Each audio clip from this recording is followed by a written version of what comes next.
महापुरुष ऐसे होते हैं जिनके बारे में जितना भी कहा जाए वह कम है।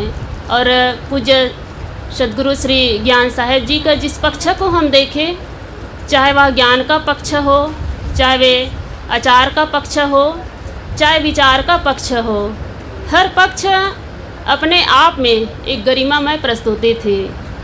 सद्गुरु श्री ज्ञान साहेब जी एक क्रांतिकारी विचारक थे और उनकी अनेक रचित पुस्तकें हैं, शेर और रुबाइया और दो में से एक और नारी। पूज्य श्री साहेब जी की जो पुस्तक है नारी, और उन्होंने उनमें नारियों के बारे में जो लिखा है बहुत ही बढ़िया पुस्तक है, क्योंकि पारक सिद्धांत में जो मेन मुख्य प्रवक्ता है वह है सद्गुरु कबीर साहेब जी, जिन्होंने बीजक में नारी और पुरुष को समान दृष्टि से देखा है। और उनमें वे लिखे भी हैं कि हंस न नारी पुरुष है, जेते औरत मर्द उपाने।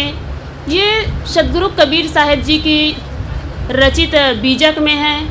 सद्गुरु कबीर साहब के बाद में पारक सिद्धांत में अनेक संत गुरुजन हुए, लेकिन नारियों को उतना स्थान नहीं दिया जितना उनको देना चाहिए, या सद्गुरु कबीर साहब जी ने जो लिखा है उन पर उतना नारियों को सम्मान नहीं दिए। उनके बाद में सद्गुरु अभिलाष साहेब जी हुए, जिन्होंने नारियों को विशेष स्थान दिया। और सद्गुरु कबीर साहेब जी की सद्गुरु अभिलाष साहेब जी की यह देन है, उनकी अनुकंपा है कि वे छत्तीसगढ़ में हमारा आश्रम है पोटियाडीही, ये गुरुदेव जी की कृपा प्रसाद है। और आज उन्हीं की ये हम लोगों के प्रति उनका आशीर्वाद है कि ये जो माइक मिला, हमें जो ये बराबर का स्थान मिला, ये सद्गुरु अभिलाष साहेब जी थे। नहीं तो पहले भी साधु हमारे पूज्य श्री साहेब जी लोग हुए, वे लोग बताते थे कि उनका जो और संत गुरुजन हुए, लेकिन वह केवल चौकी और चौका तक ही उनको सीमित रखते थे। बाकी सब्जियाँ बनिया करना और सब्जी को धो के देना, बस इनसे यहीं तक उनको स्थान मिला।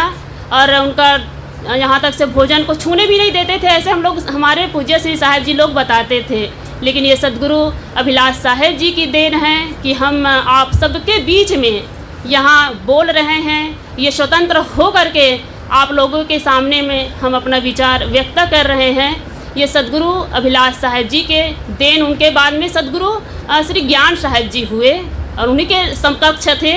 लेकिन वे हम लोग जाते थे सद्गुरु श्री ज्ञान साहेब जी के कहीं भी छत्तीसगढ़ में कार्यक्रम होता था तो हम लोग जाते थे, तो बराबर ज्ञान साहेब जी, सद्गुरु श्री ज्ञान साहेब जी हम लोगों को बोलने का लिए समय देते थे।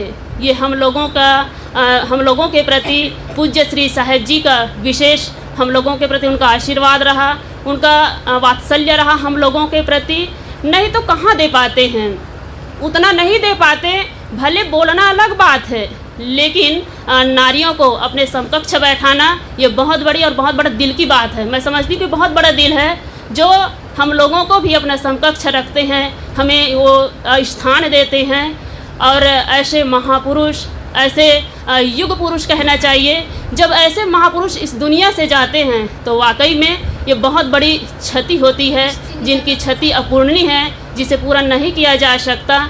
और हमें भी बहुत, हम लोगों को अंदर से बहुत कमी महसूस होती है, अंदर से बहुत तकलीफ़ होती है कि ऐसे महापुरुष एक एक करके पूरे इस पारक सिद्धांत को एक सूना करके चले जा रहे हैं। कि आचार्य श्री धर्म स्वरूप साहेब जी थे, उनको भी हम लोग बहुत ही नज़दीक से जानते हैं, क्योंकि हमारा आश्रम पोटियाडीही में उनका बहुत भी बड़ा विशाल कार्यक्रम 2020 में हमारी पूजनीय गुरु माँ श्री सुशीला साहेब जी की श्रद्धांजलि सभा में वे गए थे और बहुत ही विस्तृत रूप में एक विशाल कार्यक्रम पूज्य श्री आचार्य धर्म स्वरूप साहेब जी के सानिध्य में हुए। और ऐसे महापुरुष सब जा रहे हैं धीरे धीरे कर करके, तो वाकई में ये अपूर्णीय क्षति है, जिस क्षति को पूरा नहीं किया जा सकता, चाहे कितना भी हम लोग प्रयास करें उनका स्थान पाना। वैसे एक युग पुरुष देखना, ऐसे एक सूर्य को देखना वाकई में एक असंभव है। हम लोग तो पहले केवल सदगुरु विशाल साहेब जी और कबीर साहेब जी, इनको केवल देखे नहीं, केवल पुस्तकों के माध्यम से हम सुने हैं, लेकिन ये हम सबका बड़ा ही सौभाग्य है कि हम ऐसे महान पुरुष को हम देखे ही नहीं, बल्कि उनके समकक्ष बैठे, उनके सानिध्य में बैठे, उनके पास हम अपना विचार रखें, उनका हम विचार सुने, नज़दीक से हम उनका आशीर्वाद लिए।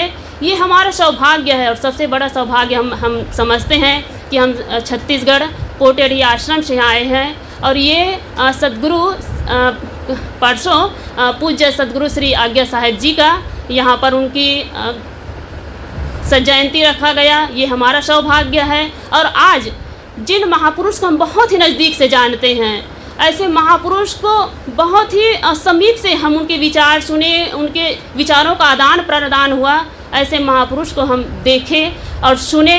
और हमारे ये परम पुण्य है कि आज उनके श्रद्धांजलि सभा में हम सब उपस्थित हुए हैं। और ऐसे महापुरुषों के बारे में कुछ कहना ये तो पूरा कुछ सिलसिला में क्या आयो भने, जो डरेगा वो मरेगा, जो डरता है वो मरता है, जो डरेगा वो मरेगा। त्यसैले साधु भएपछि डराउनु पाइन्न, जसले डराउँछ त्यो साधु नै होइन भन्नुभयो। उहाँले के भन्नुभयो भने, मेरो गुरुले मलाई मसानमा मान्छे पोल्ने ठाउँमा त्यहाँ मलामीहरू आएर बस्छन्, यहाँ पोलिन्छ, त्यो पोलिने ठाउँमा त्यहाँ बसेको ठाउँमा अब पोलेर सिद्धिएर गएपछि त्यो तातो उनीहरूले पखालेर जान्छन् अनि त्यसको माथि बसेर ध्यान गर्नुपर्छ।